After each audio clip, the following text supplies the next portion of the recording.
అగ్రరాజ్య ఆంక్షల కొలిమిలో వలసదారులు విలవిలలాడుతున్నారు. దేశ అధ్యక్షుడి అడ్డగోలు నిర్ణయాలు దేశ ప్రజలతో పాటు ప్రపంచ దేశాలకు తలనొప్పిగా పరిణమించాయి. అమెరికా అధ్యక్షుడిగా డొనాల్డ్ ట్రంప్ బాధ్యతలు చేపట్టిన నాటి నుంచి వలసదారులపై రోజుకో కొత్త నిబంధనలు, ఆంక్షల కత్తి జులిపిస్తున్నారు. ఇప్పటికే వీసాల జారీకి సోషల్ మీడియా వెయిటింగ్ను తప్పనిసరి చేసిన ట్రంప్ ప్రభుత్వం వీసా పొందిన తర్వాత కూడా నిబంధనలు పాటించకపోతే వీసా బహిష్కరణ ముప్పు తప్పదని హెచ్చరించింది. ఈ మేరకు భారత్లోని యుఎస్ రాయబార కార్యాలయం ఎక్స్ వేదికగా ఈ అంశాన్ని పోస్ట్ చేసింది.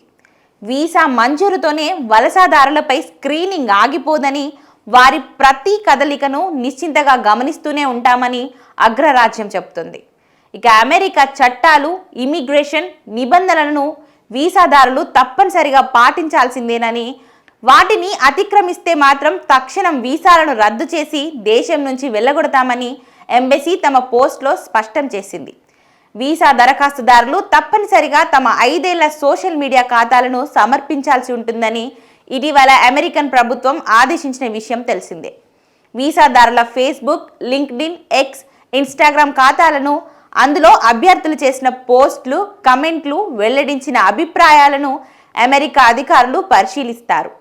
ఒకవేళ తమ సోషల్ మీడియా అకౌంట్లో ఉన్న పోస్టులు ఏవి ఇప్పుడు డిలీట్ చేయడానికి వీల్లేదని అధికారులు చెబుతున్నారు.